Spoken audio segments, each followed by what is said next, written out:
you, Mayor Goff. Inspirational, great. Phil gives his apologies. He will have to leave in about half an hour for another event in preparation for tomorrow's meetings, which I have to do the same thing. He's just getting a head start.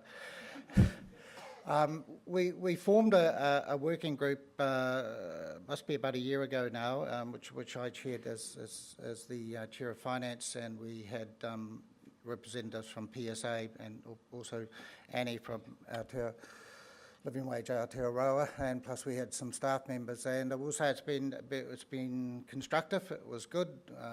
It was my role to be a little bit of a watchdog and keeping an eye on Annie for slipping things in, because she was wanting us to be slipping in the payment for all contractors and that, and I'm afraid we just didn't have that mandate, so we've had to fence that off. But there is an election in 2.5 years' time, and no doubt Mayor Goff will have to be thinking about how he's going to deal with that thorny issue as part of his leadership. So anyway, Annie, you've been very good, so I'd just like to introduce you to the audience, and you can come up and say more about yourself and the movement Living Wage Aotearoa.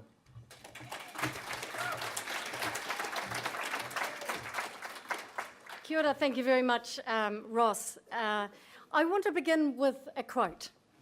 "Owning our own home is a dream for my family. We are so lucky, as my in-laws are giving us a roof over our heads at the moment, but we don't want to live like that all our life. We need our own space to raise our family.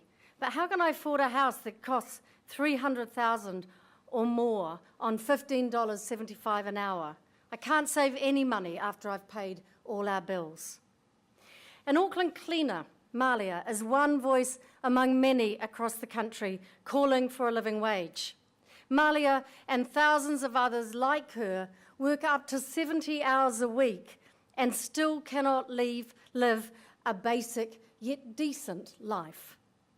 Across the community, leaders from faith groups, community groups and unions share a common concern about growing poverty among working people in Aotearoa. And in 2012, not so long ago, we decided to do something about it. And I want to welcome and thank all the people who are here from the Living Wage Movement Aotearoa, and I've seen many of you already. Thank you for being a relentless support for this call for justice for working people in New Zealand.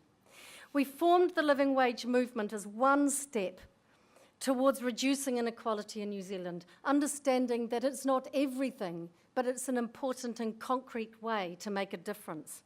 We've grown in 4 years to 87 member groups and 80 accredited living wage employers in that brief time. Now stepping up to model a fair employer practice are our wonderful councils, Wellington and Auckland.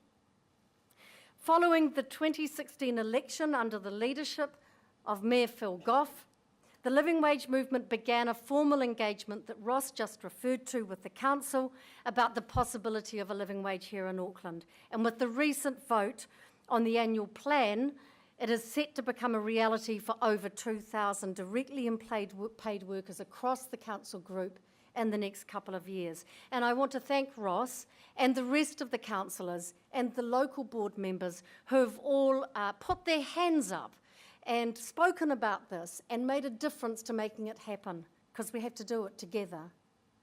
We believe that this is the beginning of a council-wide shift to pay a living wage where the council has the power to influence better outcomes for the residents of the city, including those who are contracted as catering, as cleaning, as waste workers or as security.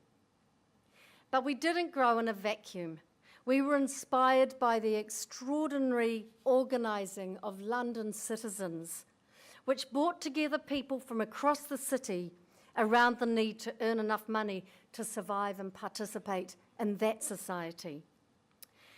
And while winning the vote, as we did on the council, is a really important thing, as London discovered it wasn't enough. It also has to be implemented. And that's where our guest, Alan Freeman, stepped up to the fray as a principal economist charged with establishing a living wage unit for London. And we are very honoured to welcome him here. And I'd like to welcome you up to the stage now, Alan, to take control of the podium and to discuss the experience that you've had in London. Thank you.